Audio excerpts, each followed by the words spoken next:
planteando la semana anterior el interior desigual y nos estamos refiriendo al precio de los combustibles, que en el interior siempre tenemos que pagar más. Vamos en busca de más opiniones, de posibles proyectos.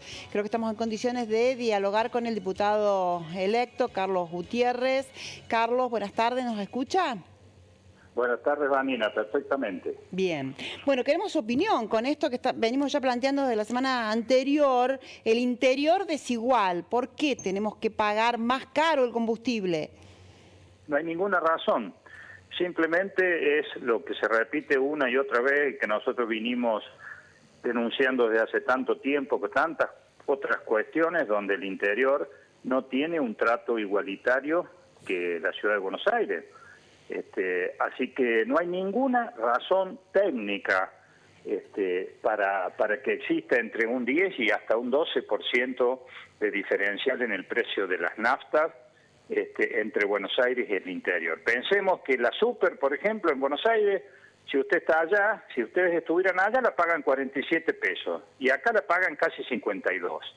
Es decir, una verdadera locura. Entonces, cuando uno indaga, investiga, consulta y llega a la conclusión de que los argumentos que las empresas petroleras esgrimen son muy débiles, son casi, diría yo, una tomada de pelo a los argentinos del interior, porque se esgrime como una especie de tapaboca, porque uno cuando escucha sin saber demasiado de este tema el argumento de que hay diferencias de flete, se calla la boca, dice, claro, sí, por supuesto, si hay un diferencial de flete, obviamente tiene que haber una diferencia de precio. Nada de esto es así, que alguien me explique por qué nosotros que producimos en Córdoba, en Montecristo, tenemos una refinería, pagamos, y que es la encargada de distribuir en esta región, ¿cuál es el diferencial de precio?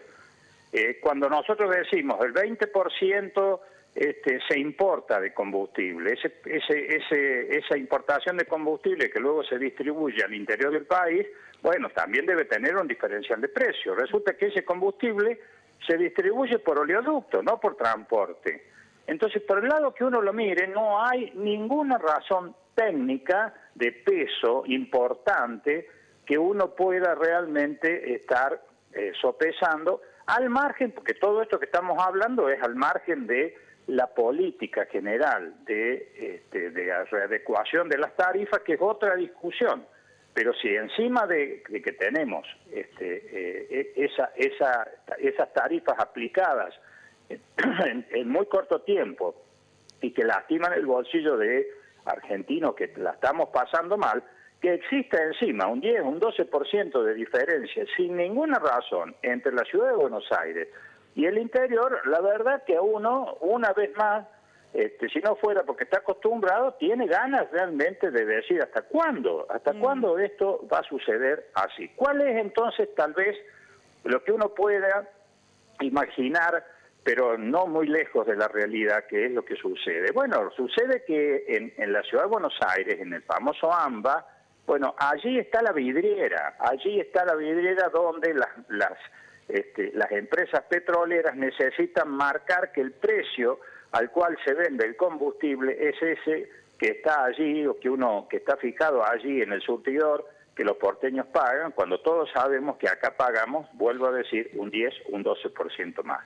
Esto sin ni siquiera entrar a considerar otras cuestiones de la política energética que no podemos entender sino al calor de lo que significan los intereses tanto del Estado en lo que es el cobro de impuestos como de las propias petroleras frente a una competencia que es la de los biocombustibles, porque el biocombustible, si pudiera aumentar su corte, es decir, la cantidad de etanol de maíz en nuestro caso, que se usa para combustible, y eso tuviera todo un tratamiento impositivo, similar, podría abaratar con no mucha ingeniería desde el punto de vista de impuestos y financiero y demás, podría abaratar entre un 15 y un 20%, por ejemplo, el gasoil que pagan nuestros hombres de campo. Entonces, realmente cuando uno mira todo esto, evidentemente está frente a una posición de poder dominante, donde a mí me parece, sospecho, que hay un jugador dentro de la posición dominante que es el que fija los precios, y que tal vez sea una de las empresas más grandes, a la cual se adecuan todos los demás por distintas razones. Bien. Esta es ni más ni menos la situación, Vanina. No Bien. hay ninguna razón para que esto ocurra así. Y si las petroleras dicen eso, mienten descaradamente a la población argentina, sobre todo a la del interior. Bien, Carlos, lo vamos a continuar a este tema y las posibilidades, a lo mejor, de algún proyecto para terminar con estas desigualdades en el interior. Por supuesto, bueno, yo voy a presentar un proyecto este miércoles en la Unicameral Cordobesa en este sentido, para que me acompañen los 70 legisladores, dirigiéndonos a la Secretaría de Energía a nivel nacional, para que nos dé una explicación de qué es lo que está sucediendo con esto. Es decir, hasta cuándo encima, porque estas cosas cuando tal vez no estamos en crisis, cuando, bueno, la gente las tolera mansamente, uno dice debe haber alguna razón, no hay ninguna razón. No hay ninguna razón. Que nadie se deje mentir con esta verdadera y burda mentira del transporte como causa del diferencial de flete, porque no hay tal cosa en esta cuestión. Voy a presentar ese proyecto y bueno, después veremos a partir del 10 de diciembre, cuando yo asuma como diputado nacional, qué derrotero le vamos a dar a este tema. Continuamos con el tema. Gracias, Carlos Gutiérrez. De nada, Vanina, un abrazo.